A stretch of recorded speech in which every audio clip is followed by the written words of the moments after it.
2021 Hyundai Elantra N-Line first test, reasonably fun, but not quick. But before we start, please support us by pressing the like and subscribe buttons, so that we can continue to provide information about car and motorcycle news. Also turn on the bell button to get the latest updates.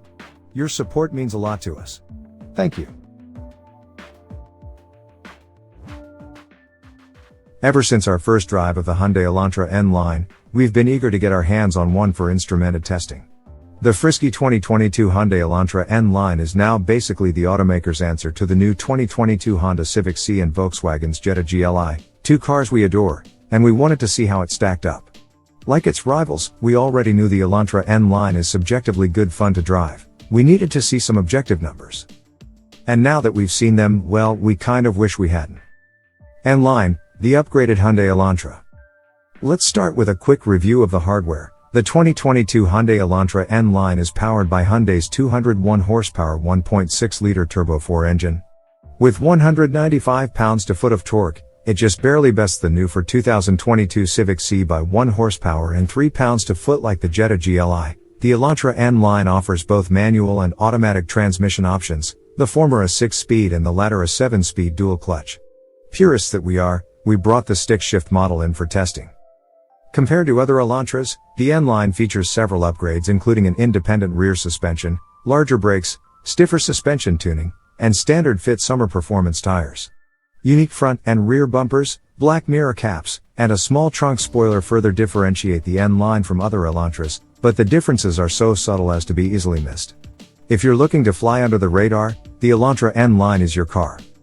Launching the Elantra N-Line, mission impossible. Once we strapped our testing gear to the N-Line, our mood quickly turned glum.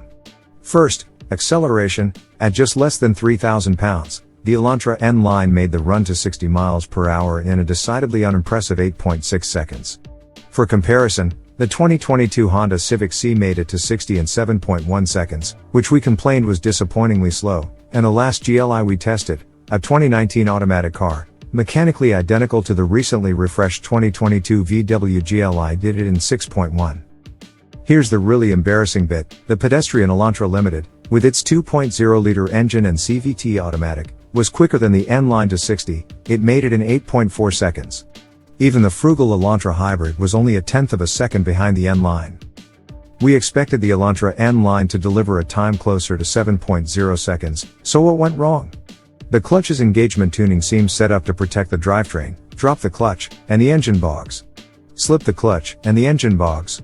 We found it impossible to execute any sort of an aggressive launch with this car. Numbers versus reality? That was unfortunate, because the acceleration figure doesn't give an accurate picture of what the 2022 Hyundai Elantra N-Line can do. Many of our staffers observed that, although there was some turbo lag, once the revs and the boost picked up, the engine offered plenty of power and was good fun to wind out to redline. Unfortunately, that couldn't help the Elantra N-Line in the quarter mile. It trotted down the strip in 16.4 seconds with a trap speed of 89.4 miles per hour, just barely beating the Elantra Limited, 16.5 seconds, and Elantra Hybrid, 16.6 seconds. The Honda Civic Si was 1.1 seconds quicker and 3.4 miles per hour faster in the quarter mile, and even those numbers are nothing to brag about. Again, we really hope the Elantra N-Line might be a good match for the Jetta GLI, which made the run in a 14.6 seconds at 98.8 miles per hour. No contest. Braking was more in line with our expectations, with good bite and pedal feel, but the Hyundai's stopping distance of 111 feet from 60 miles per hour just trailed the Civic, 110 feet, and the Jetta, 109 feet. Figure 8, the fun is there, but the grip isn't. As for the Elantra N-Line's handling, we love the way the car took on our figure 8 course. It inspired confidence and felt capable, not too far off the Civic Si. However, its vague clutch and shifter feel were negatives. Indeed, our test readout showed once again the 2022 Hyundai Elantra N-Line trailed the Civic Si, 0.91 grams of lateral grip and a 26.3 second time through the figure 8, averaging 0.66 grams. The Civic's numbers were 0.93 and 26.3 seconds at 0.67 grams, just a shade behind the GLI. Close, but the Elantra was still bested. All in all, it was a bad day at the track for a car we still rather enjoy. With its $25,000 price tag, the The 2022 Hyundai Elantra N-Line is a great deal for a family-friendly stick-shift sedan that can generate big grins on a curvy road. But performance testing is aid-by-the-numbers business, and those numbers don't flatter. The Hyundai Elantra N-Line nips at its competitors' heels for braking and grip, but in acceleration testing, it gets left in the dust.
Thanks for watching. Drop a like, leave a comment, and don't forget to subscribe to watch more videos like this.